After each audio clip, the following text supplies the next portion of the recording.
नमस्कार, आदाब, सत श्री अकाल। लाइव नेशन 7 में आपका स्वागत है। मैं शादाब मलिक। बिहार कर्मचारी चयन आयोग ने 8 साल के बाद तृतीय स्नातक स्तरीय परीक्षा ली, मगर 23 दिसंबर को प्रथम पाली की परीक्षा जैसे हुई उसी बीच प्रश्न पत्र लीक होने का मामला सामने आया। बाद में फर्स्ट सिटिंग को कैंसिल कर दिया गया, मगर अभ्यर्थियों द्वारा लगातार आंदोलन किया जा रहा है, आवाज़ उठाई जा रही है कि तीनों सिटिंग की परीक्षा कैंसिल होनी चाहिए। अब ऐसे में क्या कुछ होना चाहिए? क्या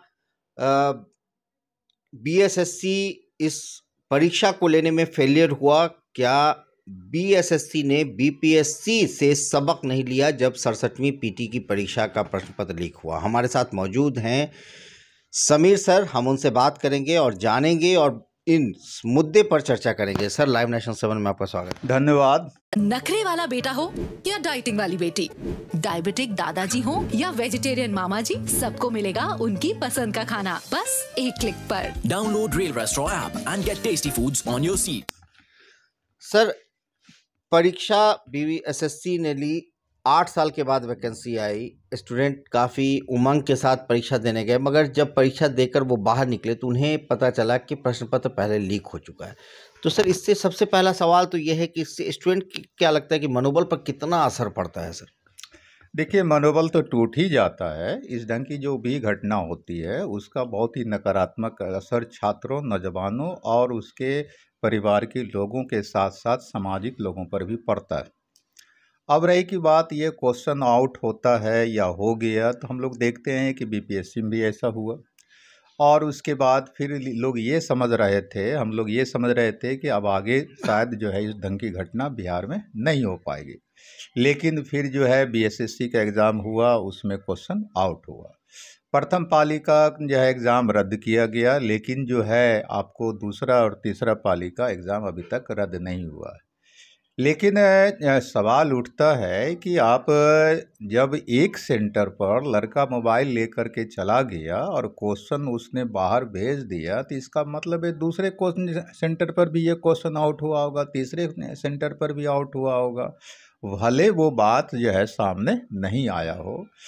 तो इसके चलते हमको लगता है कि तीनों शिफ्ट का जो है आपको जो है एग्ज़ाम रद्द कर देना चाहिए। और सबसे बड़ी बात है कि जो एग्ज़ाम नहीं है वो खुद कह रहा है कि भाई एग्ज़ाम रद्द करो, क्योंकि क्वेश्चन जब वायरल हो गया तो लोगों का विश्वास ही जो है इस एग्ज़ाम पर नहीं रह गया।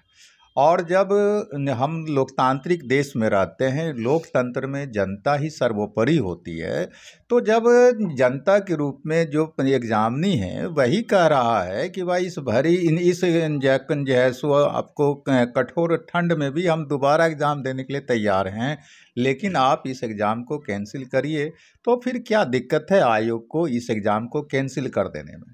और हमको लगता है कि अगर आयोग जो है सो कैंसिल नहीं करती है इस एग्ज़ाम को, तो शायद प्रतिष्ठा जो है आयोग का बहुत ही और चौपट हो जाएगा और इसका दुष्परिणाम संभवतः बिहार सरकार को भी भुगतना पड़ेगा चुनाव के दौरान। कि कहीं यह छात्र आंदोलन अगर लंबा चल गया, किसी न किसी रूप में खिंचाता चला गया, तो जो सत्ता में है तो गुस्सा तो लोग उसी पर उतारेंगे और चुनाव निकट भविष्य में होने वाला है, तो उसका दुष्प्रभाव वर्तमान सत्ता प्रतिष्ठान को भी झेलना पड़ेगा। लेकिन सवाल उठता है कि ये समस्या क्या बिहार भर में है? हम लोग देखते हैं कि यह समस्या केवल बिहार का नहीं है, बल्कि यह एक देशव्यापी, राष्ट्रव्यापी समस्या बन चुका है। अगर आप उठाइए, चाहे पूरब से पश्चिम चले जाइए या फिर उत्तर भारत के किन्हीं राज्यों में चले जाइए, आपको वहाँ इस ढंग की समस्या दिखाई पड़ेगा।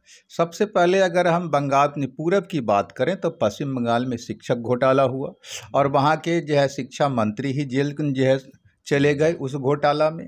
अगर हम पश्चिम जाते हैं तो गुजरात में, जहाँ की इतने लंबे समय तक बीजेपी की सरकार है, वहाँ 22 बार क्वेश्चन आउट हो चुका है।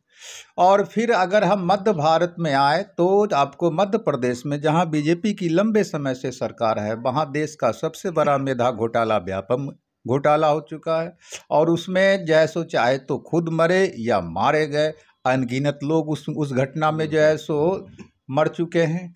या फिर अभी हाल फिलहाल में अगर हम देखें कि 23-24 दिसंबर को राजस्थान में जहां कांग्रेस पार्टी की सरकार है, वहां भी शिक्षक बहाली का एग्ज़ाम हो रहा था, वहां का क्वेश्चन आउट हो गया। तो इस तरह से, या फिर आप उत्तर प्रदेश में देखें जहां बीजेपी की सरकार है, वहां भी जो है सो आपको क्वेश्चन आउट हुआ था, और क्वेश्चन आउट करने वाला कोई और नहीं था, जिससे प्रिंटिंग प्रेस में क्वेश्चन टाइप हो जो है प्रिंट हो रहा था, उसी का मालिक क्वेश्चन बाहर कर जो है बेच रहा था। तो इस तरह से अगर हम लोग देखते हैं तो कोई एक किसी एक राज्य की नहीं समस्या है, और किसी एक दल विशेष की जो सरकार है वहाँ की ये समस्या नहीं है। इस समस्या में हम लोग देख रहे हैं कि बीजेपी शासित जो राज्य है वहाँ भी इस ढंग की घटना है, कांग्रेस शासित जो राज्य है वहाँ भी ये घटना है, या फिर आरजेडी या महागठबंधन की जहां सरकार है, टीएमसी की जहां सरकार है, वहां भी इस रंग की घटना। सर अगर कहा जाए कि हमाम में सभी नंगे हैं तो वही स्थिति, सब जो है सो नंगे नजर आते हैं। और दरअसल इसके लिए जिम्मेदार सबसे ज़्यादा अगर कोई है तो खुद हमारा समाज है और हमारा छात्र नौजवान है। ऐसा हम इसलिए कह रहे हैं, हो सकता है कि छात्रों को बुरा लगे या युवाओं को बुरा लगे, कि दरअसल यही छात्र नौजवान तो हैं जो अपनी बुनियादी समस्या बेहतर शिक्षा और रोजगार की मांग को भूल करके हिंदू और मुसलमान के झगड़े में जो है सो शामिल होते हैं। यही वो छात्र है जो कि जो है जाति और धर्म के मुद्दे पर जो है सो सबसे आगे बढ़ करके आंदोलन करते हैं। तो जब जो है सो धर्म के मुद्दे पर आप आंदोलन करेंगे, जाति के मुद्दे पर एक दूसरे से लड़ जाएंगे, हिंदू मुसलमान करेंगे, तो आपकी तो एकता टूटेगी।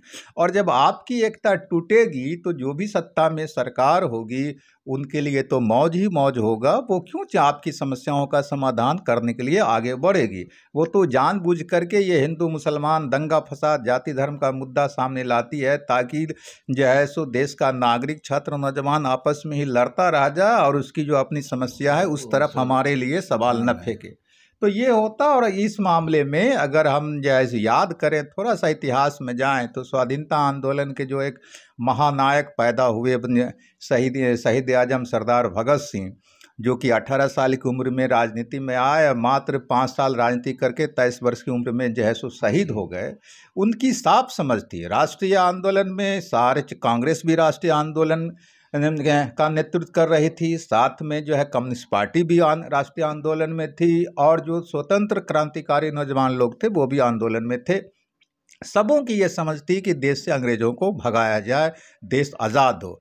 लेकिन वहाँ पर भगत सिंह केवल वहीं पर नहीं ठहर रहे थे, वो बार बार यहाँ तक कि गांधी जी को भी जो है सो वो आपको चेतावनी दे रहे थे कि महात्मा जी, आपका उद्देश्य देश को आज़ाद करना है, हमारा भी उद्देश्य देश को आज़ाद करना है, यहाँ तक तो हम लोग साथ हैं, लेकिन आप आज़ादी के बाद ठहर जाना चाहते हैं और हम उससे आगे बहुत दूर जाना चाहते हैं। हमारा उद्देश्य है कि अंग्रेज गोरा शोषक अगर इस देश से चला जाता है, उसकी जगह पर कोई काला शोषक राय बहादुर जान जैसो या जंग बहादुर कोई जमींदार पूंजीपति सत्ता में आ जाता है, उससे इस देश के आम लोगों का कुछ भला होने वाला नहीं है। हमारा समझ है कि देश में एक ऐसी व्यवस्था होना चाहिए जो शोषण विहीन मानव समाज की स्थापना करे, और उस व्यवस्था की स्थापना हम अंग्रेजों को खदेड़ने के बाद करना चाहते हैं। लेकिन जो है, और वो हिंदू मुसलमान और दंगे फसाद पर लगातार नौजवानों को चेता रहे थे कि ये सब शोषक वर्ग का काम है जो आपको हिंदू मुसलमान या जात धर्म के लफड़े में फंसा रहा है। ये भगत सिंह की साफ समझ थी। लेकिन भगत सिंह की बात को आज तक लोग जो है सो समझ नहीं सके, उसका नतीजा है कि ये घटना हम लोगों को देखना पड़ रहा है। सर अंत में मैं सिर्फ एक सवाल पूछूंगा कि क्या लगता है सर कि तीनों परीक्षा कैंसिल होनी चाहिए, क्योंकि लगातार अभ्यर्थी आवाज़ उठा रहे हैं, तो आप क्या कहना चाहते हैं आयोग से, क्या कहना चाहते हैं सरकार से? देखिए, निश्चित रूप से तीनों पाली का एग्ज़ाम रद्द हो जाए, ताकि छात्रों और नौजवानों को आत्मबल मिले कि भाई बिहार में हम नौकरी प्राप्त कर सकते हैं अपनी योग्यता के बल पर। और बिहार सरकार जो 10 लाख रोजगार और 10 लाख नौकरी देने की बात कर रही है, और उस दिशा में बिहार सरकार आगे बढ़ भी चुकी है। तो उससे फ़ायदा होगा बिहार सरकार को भी कि लोगों को जब यह विश्वास होगा कि हम अपने मेरिट के बल पर नौकरी प्राप्त कर सकते हैं, तो जनसमर्थन, व्यापक जनसमर्थन बिहार सरकार को मिल सकता है। अगर बिहार सरकार इस ओर ध्यान नहीं दी, कमीशन ने एग्ज़ाम रद्द नहीं किया, तो लोगों में ये धारणा बन जो गई है कि बिहार में धांधली ही होता है नौकरी प्राप्ति के दौरान। तो आप लाख 20 लाख दे दें, 40 लाख 50 लाख नौकरी दे दें, लेकिन ये जब धारणा अगर बनी रह गई समाज में, तो ईमानदारी तो जब नहीं उसका रहेगी फायदा जैसो राजनीतिक दल को या बिहार की जो महागठबंधन सरकार है उसको नहीं मिलेगा। और सवाल उठता है कि बिहार के नौजवान करे तो क्या करे। केंद्र सरकार जो है सो सत्ता में आई थी, एनडीए प्रत्येक वर्ष 2 करोड़ जो है सो रोजगार देने के नाम पर, आज 9 साल हो गया, अगर 2 करोड़ रोजगार देती तो 18 करोड़ लोगों को रोजगार मिल चुका होता। लेकिन उल्टे जो है हम देखते हैं कि केंद्र सरकार ने सारे केंद्र स्तर की बहाली ही लगभग खत्म कर दी। अब बची बिहार सरकार, नौकरी देने के लिए तैयार है, दे भी रही है, लेकिन लोगों का विश्वास नहीं जो है सो हो रहा है कि क्या ईमानदारी और मेरिट के बल पर हमको नौकरी मिलेगा। तो सवाल है कि नौजवान जाए तो कहाँ जाए, ये अब समस्या है। छात्र करे तो क्या करे। तो हमको लगता है कि वो भगत सिंह की जो समझ है जो है सो हम लोग जो है सो इतिहास में पढ़ते हैं, वो समझ आज सही साबित हो रहा है कि सत्ता में कोई आए, आम लोगों का कुछ भला होने वाला नहीं है जब तक सिस्टम चेंज नहीं होता है। बहुत बहुत धन्यवाद सर। धन्यवाद। तो समीर सर ने साफ तौर से ये मांग की है कि तीनों पाली की परीक्षा रद्द होनी चाहिए। ये अपने आप में बड़ा सवाल है कि वैकेंसी भले ही बिहार सरकार निकाल रही है, काफ़ी तेज़ी से निकाल रही है, मगर कहीं ना कहीं छात्र जो उस वैकेंसी के हकदार हैं उनके दिल में संशय, डर बना हुआ है। खासकर बीपीएससी 67वीं पीटी की परीक्षा का प्रश्न पत्र लीक होने, उसके बाद फिर इस घटना का दोहरा जाना जब बीएसएससी तृतीय स्नातक स्तर की परीक्षा का फिर प्रश्न पत्र लीक हो गया। ऐसे में छात्रों के दिल में डर है कि क्या बिहार में वो ईमानदारी के साथ अपनी मेहनत के बल पर नौकरी पा सकेंगे या नहीं। ज़रूरत है कि सरकार इस ओर ध्यान दे, आयोग इस तरफ अपना विशेष ध्यान केंद्रित करे और इन अभ्यर्थियों की सोच को मजबूत करे जो ईमानदारी और मेहनत के साथ पढ़ाई कर रहे हैं, ताकि वो बिहार सरकार में नौकरी पा सके। इस तरह की खबरों के लिए आप बने रहें हमारे साथ, देखते रहे हमारा वीडियो। अगर अभी तक आप लोगों ने हमारे चैनल को सब्सक्राइब नहीं किया तो ज़रूर कर लें, साथ ही साथ ट्विटर हैंडल पर हमें फॉलो ज़रूर करें।